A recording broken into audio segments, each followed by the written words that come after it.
আল্লাহ আমার রব, এই রবি আমার সব। দামে দামে তুন মনে তারি অনুভব। তোমার দুনিয়াতে আমি যেদিকে তাকাই, অথই নিয়ামতে ডুবে আছি সবাই। পাক পাখালির গানে শুনি তসবিহ কালো রব, তসবিহ কালো রব। আল্লাহ আমার রব, এই রবি। আসসালামু আলাইকুম, আলহামদুলিল্লাহ, আসসালাতু ওয়াসসালামু আলা রাসূলিল্লাহ। প্রিয় দর্শক, আপনারা যারা দেশে আছেন প্রবাসে, সবাইকে জানাই অনেক অনেক প্রীতি ও শুভেচ্ছা। শুরু হলো এনটিভি আয়োজিত এবং লাভ হলো নিবেদিত অনুষ্ঠান আপনার জিজ্ঞাসা। আপনাদের সাথে আছি আমি জয়নুল আবেদিন আজাদ। আর আপনাদের মনে রাখা প্রশ্নের জিজ্ঞাসার জবাব দিচ্ছেন বিশিষ্ট আলেম ডক্টর মোহাম্মদ সাইফুল্লাহ। আসসালামু আলাইকুম ওয়া রাহমাতুল্লাহি ওয়া বারাকাতুহু। প্রিয় দর্শক, চলুন তাহলে জিজ্ঞাসার জগতে। শুরুতে একটি ইমেল পাঠিয়েছেন আশিক রহমান, ঢাকা থেকে। লিখেছেন, রাসূল সাল্লাল্লাহু আলাইহি ওয়াসাল্লামের কবরকে অনেকে রওজা মোবারক বলে থাকেন, এটা কি ঠিক আছে? ধন্যবাদ। প্রশ্ন করেছেন যে রাসূলুল্লাহ সাল্লাল্লাহু আলাইহি ওয়াসাল্লামের কবরকে অনেকে রওজা মুবারক বলে থাকেন, তাদের এই বক্তব্য শুদ্ধ কিনা? শুদ্ধ নয়। রাসূলুল্লাহ সাল্লাল্লাহু আলাইহি ওয়াসাল্লামের কবর, আল্লাহ রাসূল সাল্লাল্লাহু আলাইহি ওয়াসাল্লাম যেহেতু সেখানে আছেন, শুয়ে আছেন, এই জন্য এটি অত্যন্ত মর্যাদাপূর্ণ, কোনো সন্দেহ নেই। এই কারণেই সালফে সালেহিনদের অনেকেই কবরহু শরীফ, তার মর্যাদাপূর্ণ কবর, এই ধরনের শব্দ ব্যবহার করেছেন। কিন্তু রাসূল সাল্লাল্লাহু আলাইহি ওয়াসাল্লামের কবর, এটাকে রওজা বলা অথবা রওজা মুবারক বলা, এই বক্তব্য সালাফদের কারো কাছ থেকে সাব্যস্ত হয়নি। সালাফ সাহাবায়ে কেরামদের কারো কাছ থেকে আসেনি। সাহাবীদের পরবর্তী তাবেঈ অথবা তাবেঈদের পরবর্তী তাবেঈন যারা ছিলেন, অথবা আইমাতুল ইজতিহাদ যারা ছিলেন, তারা কেউ এ ধরনের বক্তব্য দেননি যে আল্লাহ রাসূল সাল্লাল্লাহু আলাইহি ওয়াসাল্লামের কবরকে রওজা মুবারক এই ধরনের কোনো শব্দ ব্যবহার করেননি। এক নম্বর বিষয় হচ্ছে রওজা কাকে বলা হয়, আর রওজার সাথে মুবারক শব্দটি আদৌ কি সামঞ্জস্যপূর্ণ কিনা। তাহলে রওজা হচ্ছে, রওজা এক বছরের শব্দ, বহু বছরের রিয়াদ। এটা হচ্ছে বাগানকে বোঝায়।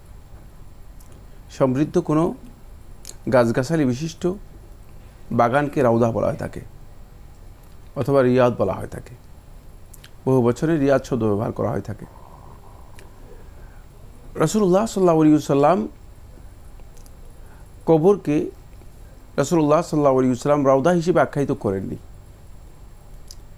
কিন্তু ঈমানদার ব্যক্তিদের যে কবর, এই কবর কোনো সন্দেহ নেই, একটি হাদিসের মধ্যে রাসূলুল্লাহ সাল্লাল্লাহু আলাইহি ওয়াসাল্লাম ইরশাদ করেছেন যে সেটি হয়তো ঈমানদার ব্যক্তিগণ যখন কবরস্থ হবেন, তখন তাদের এই কবরকে আল্লাহ সুবহানাহু ওয়া তাআলা হয়তো জান্নাতের বাগানের মতো এক ধরনের একটা রওজায় পরিণত করে দেবেন। কিন্তু সেটা কবরের বৈশিষ্ট্য নয়, এটা হচ্ছে পরবর্তী বৈশিষ্ট্য। আল্লাহ সুবহানাহু ওয়া তাআলা সেটা হয়তো রওজায় পরিণত করে দেবেন। সেটা ঈমানদারদের সকলের জন্যই। ওয়াল কবরু ইম্মা রাউদাতু মিন রিয়াদিল জান্নাহ আও হুফরাতু মিন হুফারিন নিরান। এই মর্মে যে হাদিসটি রয়েছে, এই হাদিসটি সকলের জন্য। এটা শুধুমাত্র রাসূল সাল্লাল্লাহু আলাইহি ওয়াসাল্লামের জন্য, অথবা শুধুমাত্র সাহাবায়ে কেরামদের জন্য, অথবা শুধুমাত্র শহীদদের জন্য এমন নয়, বা নবীদের জন্য শুধুমাত্র এমন নয়। এটা এক সমস্ত ঈমানদারদের জন্যই। কারণ ঈমানদাররা কবরে এমন একটা ফ্যাসিলিটি পাবে, এমন একটা সুযোগ সুবিধা পাবে, যেটা কবরের মধ্যে জান্নাতে কোনো ব্যক্তি জান্নাতে কোনো বাগানে অবগাহন করলে, কোনো অবতরণ করলে ঠিক যে ধরনের একটা ফ্যাসিলিটি পাবে, সেই ফ্যাসিলিটি পাবে। এটা হাদিস থেকে বোঝা যাচ্ছে। কারণ তাদের জন্য সেখানে কিছু নিয়ামত আল্লাহ সুবহানাহু ওয়া তাআলা বরাদ্দ করবেন, সেগুলো তারা লাভ করবে, বিশেষ ব্যবস্থা থাকবে। কিন্তু এটা কাইফিয়ত আমাদের বলার সুযোগ নেই।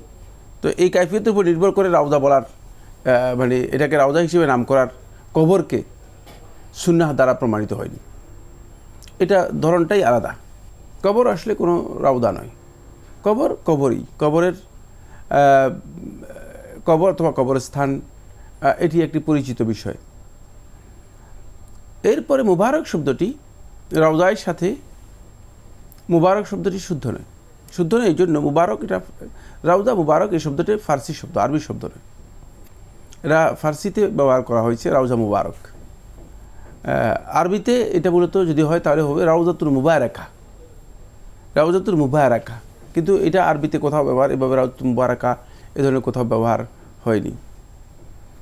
বাকি মুবারক বলা হয় থাকে এমন বস্তুকে যে বস্তুতে বরকত নির্ধারণ করা হয়েছে, মানে যেখানে বরকত নির্ধারণ করে দেওয়া হয়েছে, যেটা বরকতময় সরাসরি দলিলের মাধ্যমে প্রমাণিত হয়েছে, যেটা নিশ্চিত দলিলের মাধ্যমে প্রমাণিত হয়েছে। তো রাসূলুল্লাহ সাল্লাল্লাহু আলাইহি ওয়াসাল্লামের কবর যে বরকতময়, এই কথা রাসূলুল্লাহ সাল্লাল্লাহু আলাইহি ওয়াসাল্লাম কোনো হাদিস দ্বারা প্রমাণিত হয়নি। যদি বরকতময় প্রমাণিত হতো তাহলে সাহাবায়ে কেরামগণ বরকতের জন্য আল্লাহ রাসূল সাল্লাল্লাহু আলাইহি ওয়াসাল্লাম কবর স্পর্শ করতেন, রাসূল সাল্লাল্লাহু আলাইহি ওয়াসাল্লাম কবরে চুমু খেতেন, রাসূল সাল্লাল্লাহু আলাইহি ওয়াসাল্লাম কবরে সিজদা দিতেন, মানে কবরের বরকতের জন্য যা যা করা যায় সেটা করতেন, কিন্তু এটা প্রমাণিত হয়নি। তাই রাউজা মুবারক এই শব্দটা মূলত আল্লাহ নবী সাল্লাল্লাহু আলাইহি ওয়াসাল্লামের কবরের সাথে কোনো দিক থেকেই গ্রহণযোগ্য নয়। বরকতের বিষয়টি আল্লাহ সুবহানাহু ওয়া তাআলার কাছে বরকত আল্লাহ রাব্বুল আলামিনের দিকে সম্পৃক্ত করা হয়। তাবারাকাল্লাযী বিয়াদিহিল মুলকু ওয়া হুয়া আলা কুল্লি শাইইন কাদির। বরকতের বিষয়টি আল্লাহ তাআলার কাছে। তাই বরকত শুধুমাত্র ওই বস্তুতেই ওই বস্তুকেই বরকতময় বলা হবে বা ওই বস্তুতেই বরকত লাভ করা যাবে যেই বস্তুর ব্যাপারে সরাসরি রাসূলুল্লাহ সাল্লাল্লাহু আলাইহি ওয়াসাল্লাম হাদিসে স্পষ্ট করে বরকত হিসেবে উল্লেখ করেছেন। যেখানে বরকতের কথা উল্লেখ করা হয়নি সেখানে বরকত পাওয়া যাবে না, সেখানে বরকত বলার কোনো সুযোগ নেই। যেমন আমরা দেখতে পাই রাসূলুল্লাহ সাল্লাল্লাহু আলাইহি ওয়াসাল্লাম হাদিসের মধ্যে বলেছেন যে ইন্না ফিস সুহুরি বারাকা, যে সাহারির মধ্যে বরকত রয়েছে। সুতরাং সাহারিকে বরকতময় বলা যাবে, সাহারির মধ্যে বরকত আছে, এটা বরকত হাদিস দ্বারা প্রমাণিত। বরকতময় সাহারি, হ্যাঁ বরকত আছে, সুতরাং এটা বরকত হবে, এর মধ্যে বরকত পাওয়া যাবে। কিন্তু এখন যদি কোনো ব্যক্তি বলে যে রাতের খাবার বরকতময়, না, তার এই বক্তব্য শুদ্ধ নয়। কারণ হচ্ছে এর বরকত কোনো সুস্পষ্ট নস বা দলিল দ্বারা প্রমাণিত হয়নি। তাই রাসূলুল্লাহ সাল্লাল্লাহু আলাইহি ওয়াসাল্লামের কবর বা কবরুল শরীফ, তার যে মর্যাদাপূর্ণ কবর যেখানে রাসূলুল্লাহ সাল্লাল্লাহু আলাইহি ওয়াসাল্লাম শায়িত আছে, এটাকে সেলেফদের কোনো বক্তব্য থেকে রাউজা মুবারক আখ্যায়িত করা হয়েছে, প্রমাণিত হয়নি। এই জন্য উচিত নয়, যেটা সেলফে সালিহিনগণ ব্যবহার করেননি, এটি ব্যবহার করা বা এই ধরনের কোনো শব্দ প্রয়োগ করা ইসলামী শরীয়তে উচিত নয়, যথার্থ নয়। আর এই শব্দ থেকে যেহেতু এমন একটি বিষয় এই শব্দ থেকে বোঝা যাচ্ছে যে তাহলে আল্লাহ রাসূল সাল্লাল্লাহু আলাইহি ওয়াসাল্লামের কবর থেকে বরকত নেওয়া বা আল্লাহ রাসূল সাল্লাল্লাহু আলাইহি ওয়াসাল্লামের কবরে গিয়ে তাবাররুক হাসিল করা, বরকত হাসিল করা যায়, এই আকীদা একেবারেই ভ্রান্ত, পথভ্রষ্ট এবং আহলে সুন্নাত ওয়াল জামাতের যেই মূলনীতি আছে মূলনীতির পরিপন্থী।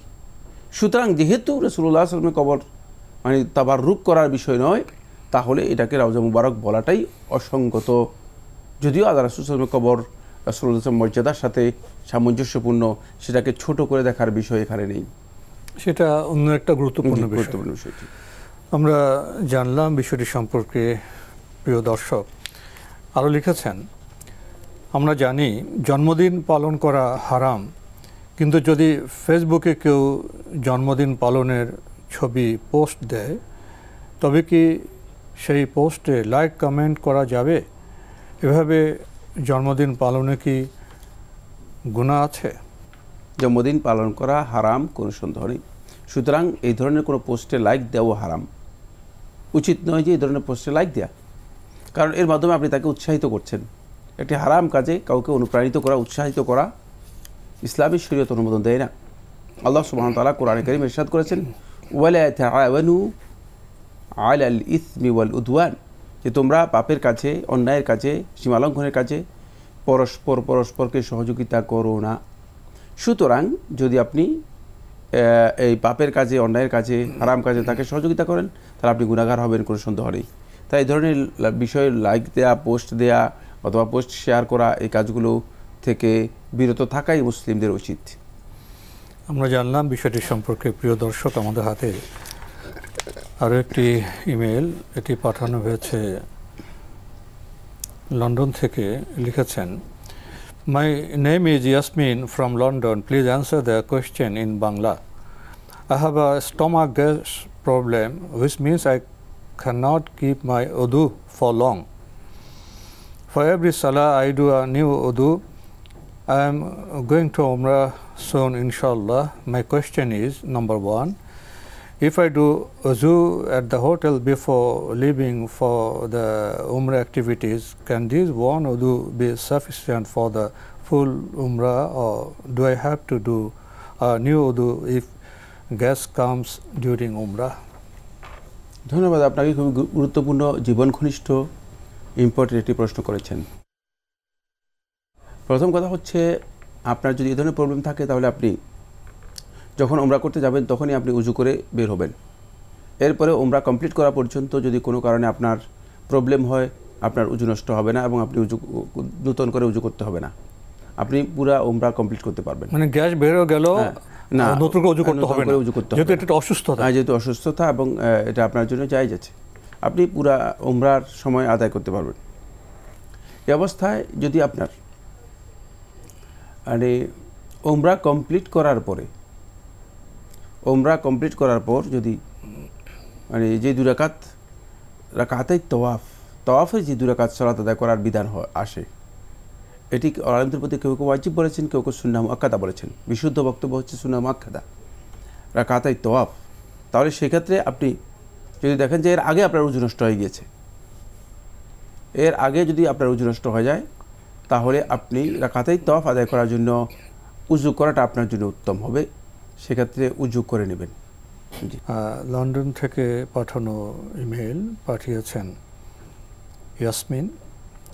আমরা আপনার দ্বিতীয় প্রশ্নে যাচ্ছি। আপনি লিখেছেন, at Baytullah Sharif for Jummah you have to get there earlier before it is time for Jummah. Is it okay if I do wuzu in my hotel and get there early and use this wuzu for my Jummah Salah even though I did not make the wuzu during Jummah time? ধন্যবাদ আপনাকে, আপনি গুরুত্বপূর্ণ একটি প্রশ্ন করেছেন। এক্ষেত্রে আপনি যেহেতু আপনার উজুর প্রবলেম রয়েছে, আপনি আগে চলে যাবেন না, কারণ অনেক আগে চলে গেলে তাহলে আপনার জন্য কষ্টকর হয়ে যাবে। সেক্ষেত্রে আপনি যাবেন শুধুমাত্র খুতবা যখন শুরু হবে, খুতবার আজানের আগেই চলে যাবেন, খতিব সাহেব আসার আগেই ঢুকে যাবেন, খুতবার আজানের পরে সালাত আদায় করে তারপরে চলে আসবেন। এর মধ্যে যদি আপনার উজু নষ্ট হয়ে যায়, আপনাকে উজু করতে হবে না। কিন্তু আপনি যদি 1 ঘন্টা আগে চলে যান আর উজু নষ্ট হয়ে যায়, তাহলে আপনার জন্য বিষয়টি কষ্টকর হয়ে যাবে। এই জন্য আপনাকে যেতে হবে মানে একেবারেই খতিব আসার আগে, মানে জুমার খুতবার শুরু হওয়ার আগে, জুমার খুতবার যে আজান আছে, আজান দেওয়ার আগে আপনি যাবেন, মানে যাতে করে আপনার ডিউরেশনটা অনেক লম্বা না হয় এবং অল্প সময়ের মধ্যে আপনি সালাতটা কমপ্লিট করে আসতে পারেন। তারপরে যদি কোনো কারণে আপনার উজু রাখতে সক্ষম হচ্ছেন না অথবা উজু নষ্ট হয়ে যায়, তাহলে উজু করতে হবে না ইনশাআল্লাহ তাআলা। হবে না? না, আমরা জানলাম বিষয়টি সম্পর্কে। আরও লিখেছেন, I have a food allergy. I do Zuhur wudu and put on socks straight after. When it is time for Asr, when I do my wudu, I do masah over my socks. Is this okay or not? তিনি মাসের কথা বলছেন, উনি food allergy আছে, পায়ে allergy আছে, এই জন্য উনি জোহরের অজু করার পরপরই মোজা পরে ফেলেন, জোহর নামাজ অজু করার পরপরই মোজা পরে ফেলেন। তো উনি প্রশ্ন করছেন, কারণ ইট ইজ টাইম ফর আসর নামাজ ওক্ত হয়, তখন কি উনি শুধু মাসে করলে হবে? হ্যাঁ, মাসে করতে পারবেন, মাসে করতে পারবেন, জি মাসে করতে পারবেন, মাসে করলে হয়ে যাবে। মাসে করলে উজু মানে পা ধুতে হবে না, পা মাসে করলে হয়ে যাবে। জি, আমরা জানলাম বিষয়গুলো সম্পর্কে। প্রিয় দর্শক, আমাদের হাতে আরেকটি ইমেল, দীর্ঘ ইমেল। এই ইমেলটি পাঠিয়েছেন রবিউল আলম, সৌদি আরবের রিয়াদ থেকে। লিখেছেন, আমি আপনাদেরকে ভালোবাসি আল্লাহ তাআলার সন্তুষ্টির জন্য। আমি আপনাদের একজন নিয়মিত দর্শক। এখান থেকে জীবন ঘনিষ্ঠ অনেক মাসালা জানতে পারি। আল্লাহ তাআলা আপনাদেরকে হায়াতে তাইয়্যিবা দান করুন। ধন্যবাদ এনটিভিকে এমন সুন্দর একটি অনুষ্ঠানের আয়োজন করার জন্য। জাযাকাল্লাহু খায়রান। আমরাও আপনার জন্য উত্তম কামনা করি। আপনি ইসলামী অনুষ্ঠান দেখেন, জানার চেষ্টা করছেন, আমাদের জন্য দোয়া করেছেন, আমরাও আপনার এবং আপনার পরিবারের জন্য দোয়া করছি। এবার আপনার প্রশ্নে যাই আমরা। আপনি প্রশ্ন করেছেন, বর্তমানে আত্মীয় স্বজনের বাড়িতে গিয়ে খোঁজ খবর নিতে গেলে তারা পর্দা মেনটেন করতে চায় না, সবাই সামনে চলে আসে।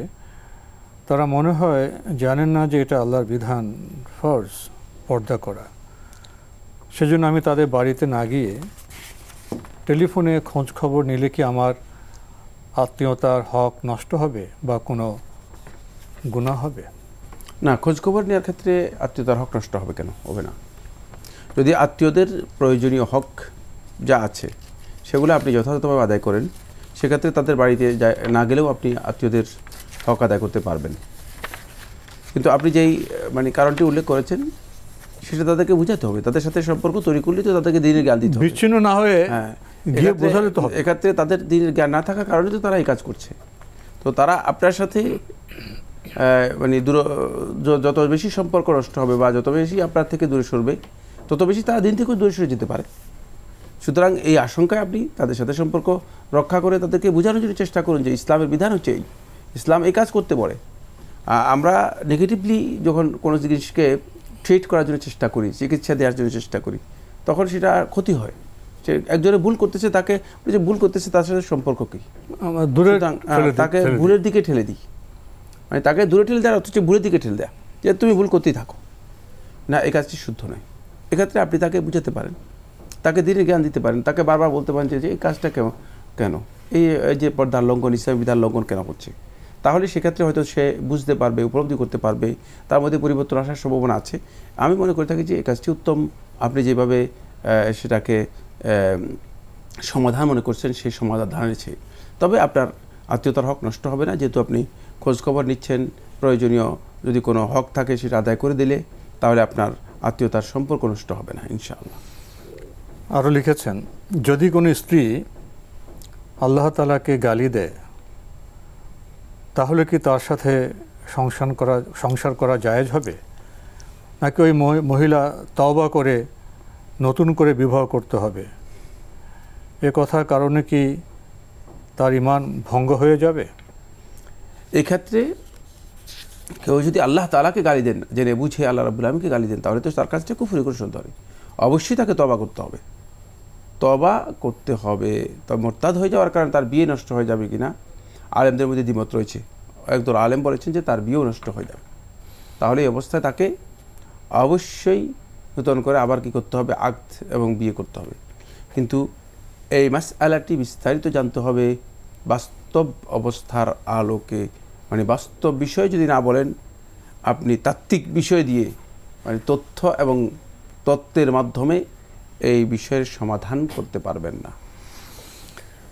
হ্যাঁ, আমরা জানলাম বিষয়টি সম্পর্কে। প্রিয় দর্শক আরও লিখেছেন, আমি একজন লোকের কাছে কিছু টাকা ঋণী ছিলাম। কিছুদিন পরে তার টাকা পরিশোধ করার জন্য একজনের সাহায্য নিলাম। তার মাধ্যমে সে কিছু টাকা কম নিতে রাজি হলো এবং বাকি সব টাকা নিয়ে কাগজে সাইন করে লিখে দিল, আমি আর আপনার কাছে কোনো টাকা পাওনা নেই, ইতি। এখন 1.5 বছর পরে ওই পাওনাদার ব্যক্তি আবার আমার নিকট মওকুফকৃত বাকি টাকা দাবি করে। এখন আমার প্রশ্ন, তাকে কি আমি আবার ওই মওকুফকৃত বাকি টাকা ফেরত দেব? এবং যদি না দেই তাহলে কি কোনো গুনাহ হবে? জানালে উপকৃত হব। না, ওই টাকা ফেরত দিতে হবে না, যেহেতু সে ক্ষমা করে দিয়েছে এবং সাক্ষী আছে, লিখিত আছে, সাক্ষী আছে। সুতরাং এই টাকা তাকে যদি আপনি ফেরত না দেন, গুনাহ হবে না। জি, মওকুফ করে যাওয়া চাচ্ছে, এই কাজটা কেমন? এই কাজটাও জায়েজ নেই, এই কাজটাও তার জন্য জায়েজ নেই। সে এক ধরনের মুনাফিকের মতোই, এক ধরনের মুনাফিকি, কোনো সন্দেহ নেই। জি, আমরা জানলাম বিষয়টি সম্পর্কে। প্রিয় দর্শক, আপনি আরও লিখেছেন, আমি নফল নামাজ আদায় করছি মসজিদে একা একা। এ সময় কিছু লোক এসে আমার পিছনে দাঁড়িয়ে গেল, আমার একতারা করতে লাগলো। এখন আমি কি করব? আমি কি জোরে জোরে রুকু সেজদার তাকবীর বলবো, নাকি আস্তে আস্তে স্বাভাবিক নিয়মে নামাজ আদায় করব? কারণ আমি তো নফল নামাজ আদায় করছিলাম। আপনি যদি আপনার পিছনে কেউ ইক্তেদা করে আপনি মনে করেন, তাহলে আপনাকে ইমাম হিসেবে আপনি সেখানে তাকবীরাতগুলো জোরে জোরে বলবেন, তাকবীরাতগুলো জোরে জোরে বলবেন। এবং সেক্ষেত্রে আপনার পেছনে যেহেতু লোকেরা ইক্তেদা করেছে নামাজের জন্য, তাহলে তাদের ইক্তেদা বৈধ হয়ে যাবে। যদি উনি নফল পড়ছেন, নফল পড়লে অসুবিধা, তারা তো নিয়ত করবে ফরজের, তারা ফরজ বা কিসের নিয়ত করবে তারাই জানে, তাদের নামাজ তারা পড়বে, তাদের নামাজ তারা পড়বে, আপনার নামাজ আপনি পড়বেন। কিন্তু উনি এক্ষেত্রে তাকবীরাতগুলো উনি উঠা বসা, তারপরে রুকু সিজদা, এগুলো যে তাকবীরগুলো আছে এই তাকবীরগুলো জোরে জোরে বলবেন। জি, আমরা জানলাম বিষয়টি সম্পর্কে। প্রিয় দর্শক, ভাই রবিউল আলম সবশেষে আপনি লিখেছেন, অনেক বক্তব্যে শুনেছি রাসূল সাল্লাল্লাহু আলাইহি ওয়াসাল্লামের পবিত্র পীঠ মোবারক নবুয়তের সিলমোহর আছে, আসলে কি সত্যি? কোরআন ও সহিহ হাদিস দ্বারা কি এটা প্রমাণিত? ধন্যবাদ। এই মর্মে যে হাদিসটি বর্ণনা করা হয়েছে, এই হাদিসটি হাফেজ ইবনে হাজার রাহিমাহুল্লাহ তাআলা সহিহ বলেছেন। সুতরাং যেহেতু সহিহ সনদে সাব্যস্ত হয়েছে আল্লাহ রাসূল সাল্লাল্লাহু আলাইহি ওয়াসাল্লাম মা বাইনা কাতিফাইহি, যে রাসূলুল্লাহ সাল্লাল্লাহু আলাইহি ওয়াসাল্লামের খাতামুন নবুওয়াহ, রাসূল সাল্লাল্লাহু আলাইহি ওয়াসাল্লামের দুই স্কন্ধের মাঝখানে পেছনে পিঠে আল্লাহ নবী সাল্লাল্লাহু আলাইহি ওয়াসাল্লামের খাতামুন নবুওয়াহ, নবুয়তের যে খাতাম মোহর, সেই মোহরটুকু সেখানে আল্লাহ সুবহানাহু ওয়া তাআলা কী করেছিলেন, সেখানে দিয়ে দিয়েছিলেন। আর এই সম্পর্কে বর্ণাকারী ওই হাদিসের মধ্যে বলতেছেন, কাজির রিল হাজালাতি, আমি দেখতে পেয়েছি রাসূল সাল্লাল্লাহু পিছনে গিয়ে কাজির রিল হাজালাতি, হাজারা বলা হয় তাকে, তাবু আছে যে তাবু লাগানোর জন্য যে বুতাম ব্যবহার করা হতো, এই বুতামকে বলা হয় তাকে হাজির রিল হাজালা, মানে ওই তাবুর যে বুতাম আছে ওই বুতামের মতো আমি দেখতে পেয়েছি, এটা চকচক করতেছিল, চলচল উজ্জ্বল অবস্থায় আমি দেখতে পেয়েছিলাম। এটা সহিহ হাদিস। শেখ হাফেজ ইবনে হাজার আসকালানী রহমতুল্লাহ আলাইহি হাদিসটিকে সহিহ বলেছেন। তো আজকে আমাদের এখানেই শেষ করতে হচ্ছে। আপনাকে অনেক ধন্যবাদ। আপনাকে অনেক ধন্যবাদ। প্রিয় দর্শক, আমরা দেখছিলাম এনটিভি আয়োজিত এবং লাভেলো নিবেদিত অনুষ্ঠান আপনার জিজ্ঞাসা। আমাদের অনুষ্ঠান আপনারা এনটিভি অনলাইনেও দেখতে পারবেন, ভিজিট করুন www.ntvbd.com। এছাড়া ইউটিউবে এবং আমাদের ভেরিফাইড ফেসবুক পেজে অনুষ্ঠান দেখতে পারবেন। শেষে এসে আমরা নবী সাল্লাল্লাহু আলাইহি ওয়াসাল্লামের পিঠে নবুয়তের সিলমোহর প্রসঙ্গে প্রশ্নটি পেলাম, জানলাম এটি সহিহ। খতমে নবুয়াত উপলব্ধি করতে হবে আমাদের, আমার নবীর উম্মত, আমাদের দায়িত্ব কি সেটাও উপলব্ধি করতে হবে।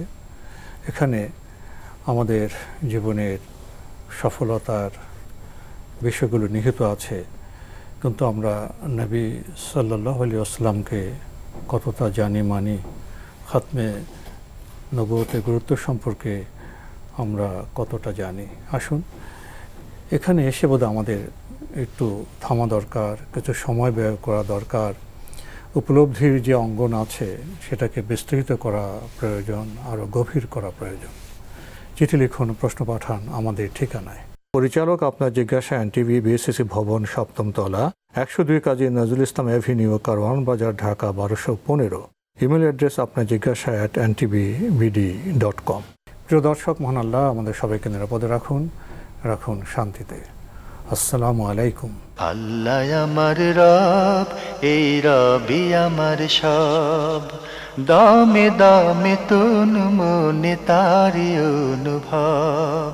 আল্লাহ আমার রব, এই রবি আমার সব।